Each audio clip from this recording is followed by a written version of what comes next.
Bonjour, bonjour, je viens aujourd'hui pour un épisode spécial. Je fais ce que je veux parce que c'est mon podcast et je raconte ce que j'ai envie. Et la ligne éditoriale et moi-même, à savoir donc moi-même avec moi-même, on s'est mis d'accord et on s'est dit qu'on allait débriefer au cours de cet épisode de cette folle aventure qui m'a été donnée de vivre cette année, en tout cas de septembre là à mai. À savoir une aventure musicale, parce que comme tu as dû le voir dans le titre, et comme tu as pu le lire sur les réseaux sociaux, si tu es abonné à mes pages Instagram ou Facebook, j'ai posté il y a peu un billet où je parlais de ma chef de chœur, parce que cette année, j'ai chanté dans un chœur, en l'occurrence le chœur régional au conservatoire, où pendant une année, j'ai préparé le Requiem de Mozart, donc chanté sans partition, puisque l'enjeu, c'était effectivement de pouvoir être tous ensemble en chœur, donc les différents pupitres, les altos, les sopranos, les basses, les ténors, et que notre chef de chœur soit bien notre liant, la personne qui nous permette à tous d'être ensemble, et donc c'était notre référence, celle auprès de qui nous nous basions, celle qui donnait le rythme, celle qui donnait les départs, celle qui faisait et donnait corps et vie à tout ça. Et pourquoi j'ai envie de te parler de ça dans un épisode ? Bon, c'est donc un petit peu Céline raconte ta vie, mais parce que je fais beaucoup de parallèles finalement avec tout ce qui va être lié au coaching, au changement que moi j'instigue et j'insuffle aux clients et aux gens avec qui je travaille. Et donc j'avais envie de faire une petite rétrospective et finalement faire le parallèle en 4 points, en tout cas 4 leçons, 4 axes qui m'ont paru importants finalement de discuter et donc de partager avec toi aujourd'hui. Alors, d'abord j'avais envie de parler de nos conditionnements, de nos croyances dans nos têtes, de tout ce qu'on se raconte. Ce récit dont je parle souvent, de nos pensées, c'est quelque chose dont on prend finalement que rarement conscience, qu'on questionne si peu, alors que nos vies sont le reflet en fait de ce qu'on a dans notre tête. Donc c'est assez intéressant de commencer à regarder un petit peu ce qui se passe là-dedans. Et donc par rapport à cette aventure musicale, pour resituer un petit peu le contexte, donc moi j'ai jamais fait de chant, de musique, à part au collège, j'ai fait de la flûte, comme beaucoup. Donc bon, on peut dire que je partais d'un bagage nul, si ce n'est avec un solde négatif. Et juste en 2019, donc il y a maintenant déjà 4 ans, j'ai pris des cours de chant pour la première fois dans ma vie, surtout parce que j'avais envie d'un truc, une activité qui soit bien à moi, pouvoir sortir et m'évader de la maison. Et puis parce que j'y ai rencontré des gens formidables et c'était pas possible que j'arrête après. Bref, j'y étais pas... et d'ailleurs, je m'étais lancée déjà à l'époque, à partir du moment où quelqu'un m'avait suggéré que je prenne des cours de chant, et surtout que j'avais complètement abandonné l'idée, et c'est pour ça que je faisais pas de chant en fait jusque-là, c'est que je me disais, bah oui, mais en même temps, je chante pas bien, enfin, j'ai pas une voix, donc pourquoi chanter ?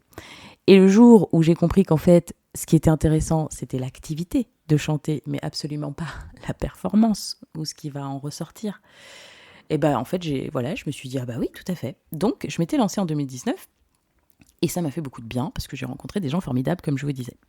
Si vous m'écoutez, un de vous par ici, je vous fais des gros bisous. Et donc, pour cette aventure-là, on va dire dans le chant classique, dans un parcours beaucoup plus cadré et beaucoup plus institutionnalisé, si je peux dire, évidemment, j'avais ma tête, mes croyances et mes conditionnements qui faisaient que, en fait, j'avais juste jamais frappé à la porte du conservatoire parce que, en fait, c'était même pas dans le champ et le spectre de mes possibles puisque je n'y pensais pas, que je me disais sans doute que c'était pas fait pour moi, que j'allais pas pouvoir relever le défi et le niveau parce qu'il fallait s'y connaître, il fallait savoir lire une partition, il fallait se sentir quelque part légitime, ce grand syndrome de « oh, je suis pas légitime ». Bon, évidemment, on l'a toutes et tous, bon, surtout toutes, mais je l'avais évidemment, en tout cas pour ce qui est de cette partie musicale des choses. Et puis, je me disais que ce serait trop dur et que je ne pourrais pas, de toute façon, rejoindre des gens qui, eux, pratiquent depuis des années. Et même si c'était un chœur amateur, il ne s'agissait pas de professionnels, bon, il s'agissait quand même de rejoindre un groupe de gens dans une activité pour laquelle j'avais vraiment aucune prétention. Et puis bon, sans me dire que j'étais nulle, je me sentais juste pas au niveau, dans le sens où pour moi, c'était pas des gens qui partaient avec rien comme bagage, qui allaient passer ce genre d'audition. Donc déjà, le tout début de l'aventure, il a été instigé et il a été insufflé par ma chère et tendre amie. Elle s'appelle Elisa et elle, ça faisait quelques années qu'elle lorgnait sur le cœur. Et un jour, elle m'a dit, viens, on passe les auditions. Elle a osé me proposer, après s'être dit que ça allait certainement pas me brancher. Et finalement, elle a su me convaincre par la meilleure des façons qui soit, puisqu'elle m'a tout simplement amené écouter une chorale dans une église. Et je crois que j'ai compris que ça me touchait beaucoup. Et donc, on a osé, on a passé les auditions parce que je suis allée au-delà de ce que ma tête m'aurait proposé a priori, grâce à quelqu'un qui me dit, vas-y, si, on tente. Du coup, j'ai dit, allez, go, on y va. Et puis, ça a marché, en fait. On a été prises, malgré donc mon défaut de bagage. J'ai été sélectionnée parce que, visiblement, le critère, c'était pas d'avoir un bagage bien solide et de savoir lire des partitions. Donc voilà, dans cette première partie, je voulais juste montrer comme c'était une leçon déjà, de se dire que nos conditionnements, nos croyances ne sont que des choses qu'on se dit dans nos têtes et ce ne sont pas des vérités. Et parfois, aller au-delà de ce qu'on aurait pensé a priori, c'est s'ouvrir une porte vers un univers qu'on n'aurait même pas imaginé. Donc, dans la vie, il faut savoir voir nos têtes, mais ne pas s'y limiter et ne pas s'arrêter à juste ce que notre tête nous propose, et soyons ouverts aux propositions aussi parfois des autres qui viennent nous titiller et nous frotter et nous frictionner dans nos croyances parce qu'ils vont nous faire évoluer en fait.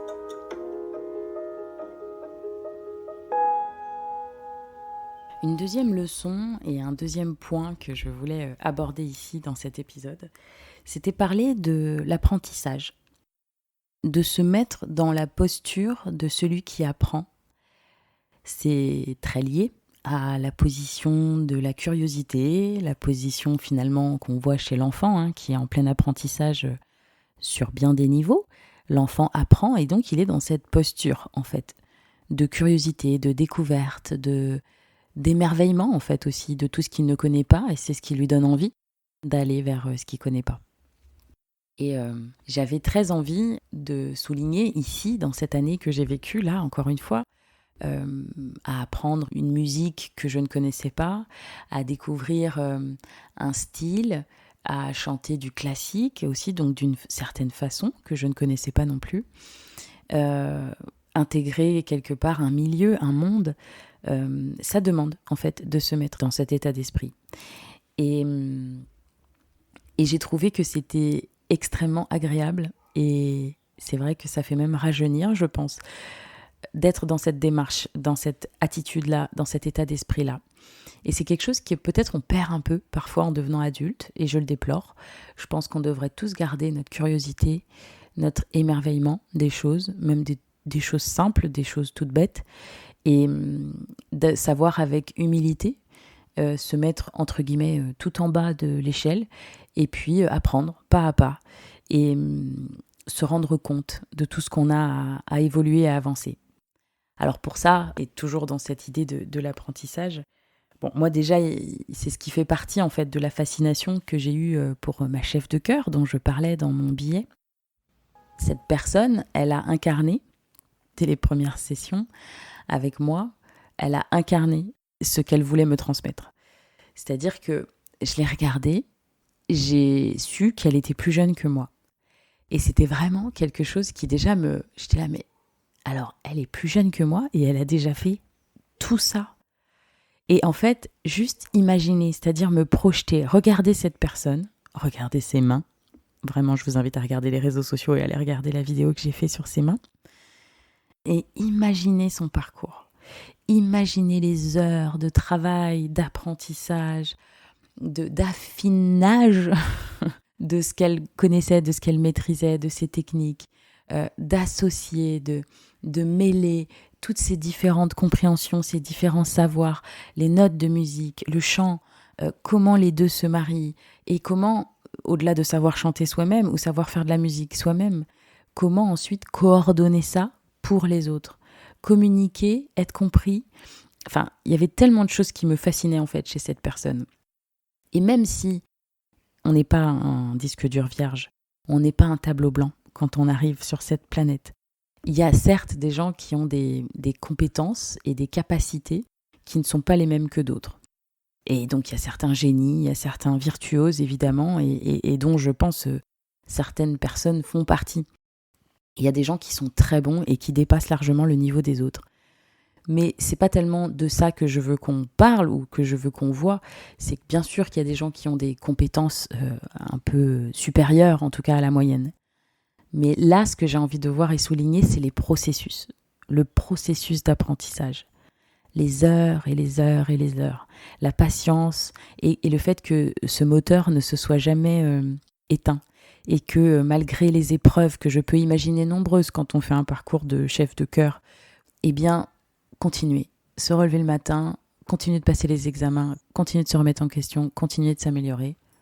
Pour se tenir là, debout, l'aboutissement de toutes ces heures et tout ce parcours cumulé a fait que moi, je pouvais profiter juste de cette personne, de l'aboutissement de toutes ces heures. Et c'est comme si je pouvais mesurer, en fait. Mesurer à quel point c'était un boulot de dingue, à quel point elle était mue et mise en mouvement par ce qui, elle, la passionne, ce qu'elle a envie de réveiller aussi chez toi, comme elle le vit à l'intérieur d'elle.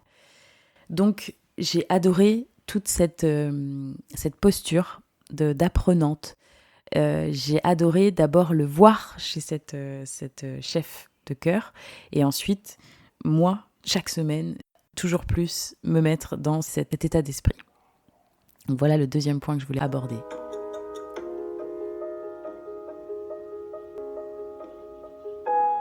Dans un troisième temps, j'avais bien envie qu'on parle de l'aventure humaine, dans le sens où ce que ça a pu créer comme lien, en fait.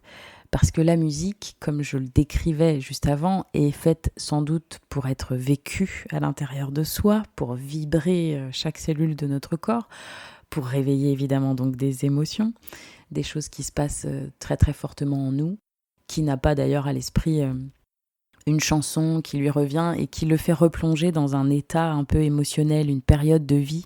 Et c'est comme si d'un coup on pouvait se ressentir exactement comme on se sentait à l'époque où on écoutait cette chanson. La musique est un vecteur incroyable d'émotions, évidemment. Et j'avais envie de souligner dans ce troisième point à quel point, du coup, il est certes donc générateur d'émotions internes à l'intérieur de nous, mais les émotions, c'est encore une fois ce qui nous met en mouvement, ce qui nous fait bouger, ce qui nous fait évoluer, avancer en fait dans la vie. Et c'est ce qui nous définit en tant qu'humains. Donc, à mon avis, les émotions, même si on n'est pas responsable des émotions des autres, même si les autres ne sont pas responsables de nos émotions, elles sont faites pour être partagées. Et je suis intimement persuadée d'ailleurs que le seul but de tout ça, c'est nous mettre en lien les uns avec les autres.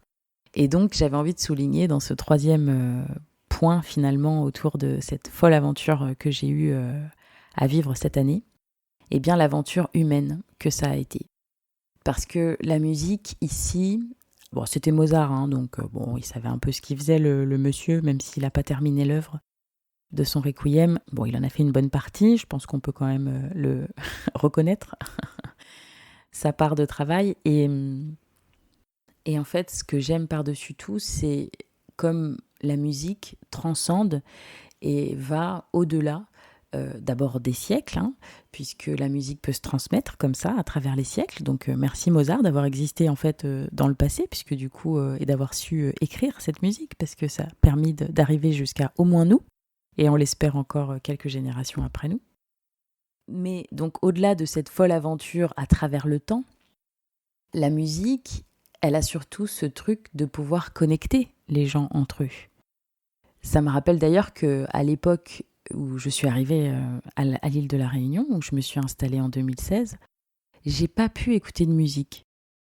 J'ai pas pu écouter de musique pendant au moins 1 an. Alors j'ai pas pu. Il y avait sans doute de la musique qui traînait dans mes oreilles par la force des choses de la musique qui est là. Mais en tout cas, je n'ai pas lancé de musique dans mes oreilles. Je n'ai rien écouté. J'écoutais que des gens qui parlaient. Pourquoi j'ai pas écouté de musique ? Parce que je sentais que émotionnellement, j'étais pas prête. Je suis quelqu'un qui vit assez intensément, pas mal d'émotions, comme tous les êtres humains, mais peut-être que moi, mon volume et l'intensité de ce que je ressens est peut-être un peu plus fort que certaines autres personnes. Et donc, je sais comme la musique monte le son à fond chez moi, des émotions. Donc, je savais que la musique était un terrain un peu sensible, fragile, où j'allais certainement plus pleurer qu'autre chose. Aussi parce que ça allait me ramener à tous mes liens humains que j'ai pu avoir. Et donc, du coup, ça allait me connecter à tout ce qui me manquait terriblement. Donc, j'ai pas besoin de discourir pendant des heures pour justifier et faire comprendre à quel point la musique va au-delà de nous et créer du lien. Ici, j'aurais la pudeur de ne pas raconter toute l'histoire parce qu'elle ne me concerne pas que moi. Mais cette année de chant nous aura liés, mon ami et moi, avec qui nous avons donc commencé cette aventure, et liés d'une façon qui a largement transcendé les notes ou même les heures de cours qu'on a pu avoir. Ça allait bien au-delà. Et ça nous a permis de nous mettre debout, de nous relever dans des challenges et des épreuves de vie qui ont pu être traversées et qui nous ont permis de nous tenir main dans la main, debout, littéralement, ou pas toujours debout, mais presque, pour chanter. Jusqu'au bout, être là, et être là pour les représentations finales, et chanter. Et voilà, j'aime à penser que la musique revêt évidemment un aspect qui va au-delà, qui est là pour allumer nos émotions, pour mieux créer du lien entre nous, les humains, et pour avoir un rôle très certain sur notre santé physique et notre santé mentale.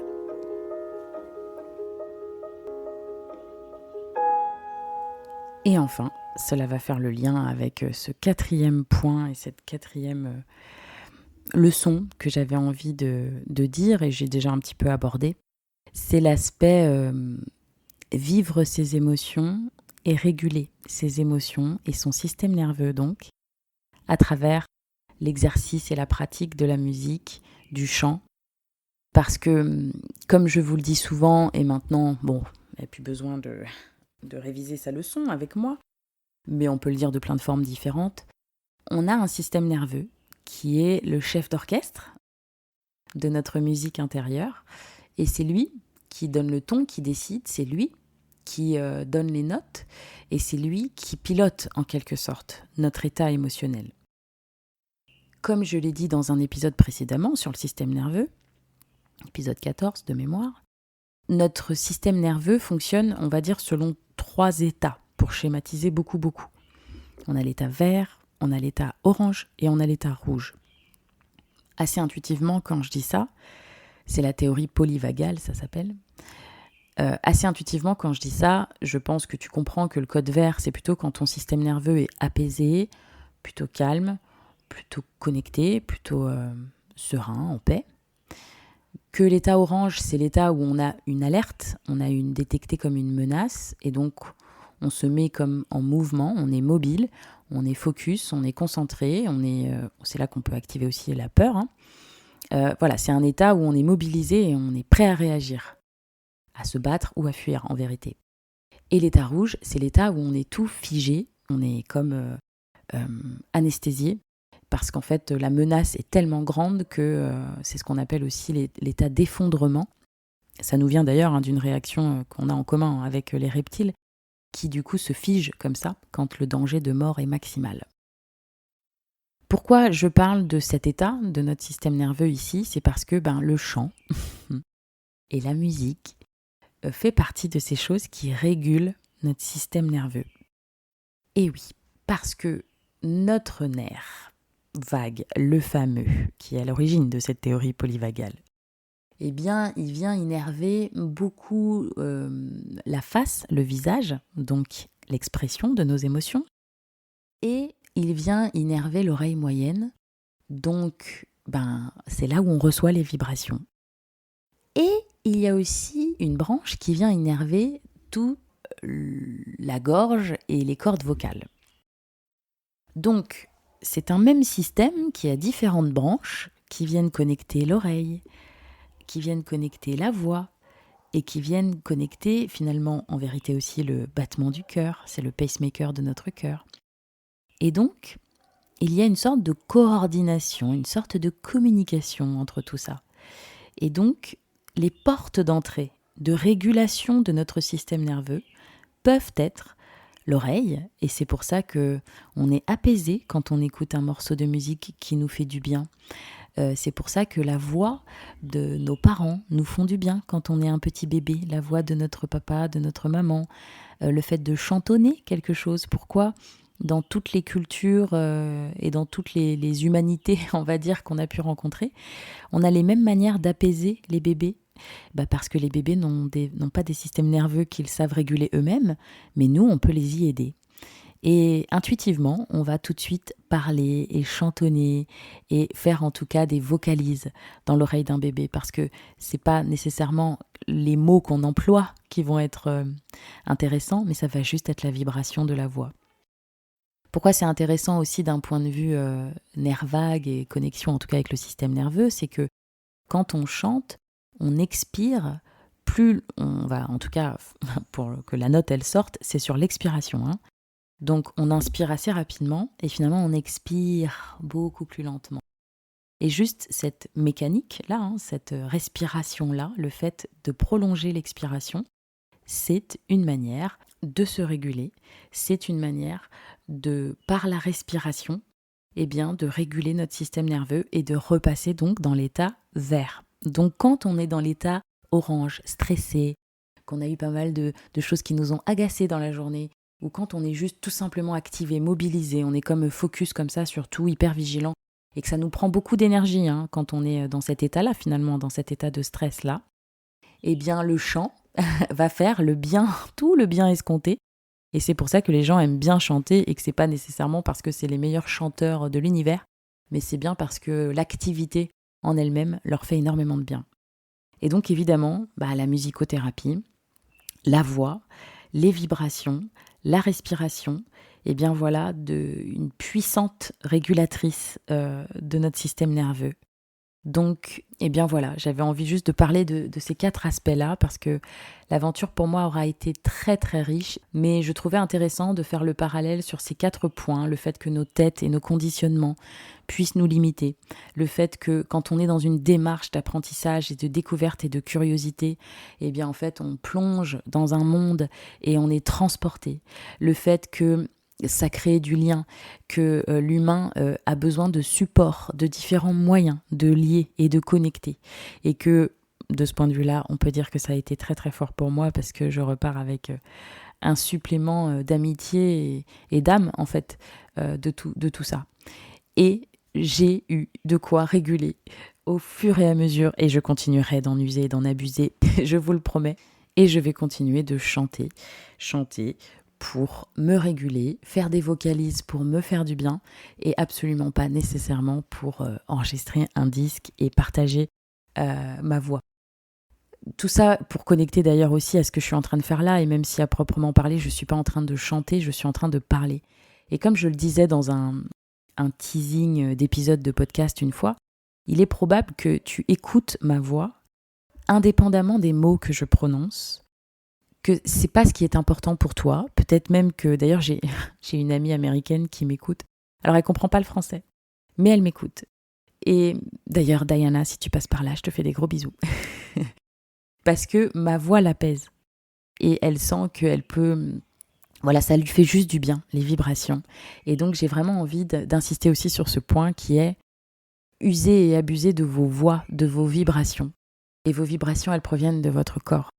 Parce qu'elles sont non seulement la corde vocale est directement connectée à notre battement de cœur, est directement connectée à nos émotions, Donc nos cordes vocales sont un très puissant indicateur de ce que nous, on est en train de ressentir d'un point de vue émotion. Et donc elles nous connectent avec les autres qui ont leur propre système nerveux et qui du coup nous écoutent et peuvent recevoir nos émotions, communiquer. Et donc éventuellement être apaisés aussi, si nous c'est ça qu'on est. Ou touchés en tout cas par les émotions que nous on ressent et qu'on a envie de transmettre. Donc voilà, j'avais envie d'ouvrir sur ce point-là, parler de la musicothérapie, parler de, voilà, comme je disais, de nos conditionnements, de nos apprentissages, de nos leçons d'humanité et surtout de notre plein potentiel et notre plein pouvoir à nous réguler, à vivre nos émotions et à vivre intensément la musique. Et comme me le rappelait il n'y a pas longtemps une amie à moi, dans ce contexte-là, comme l'a dit Nietzsche, la vie sans musique est tout simplement une erreur.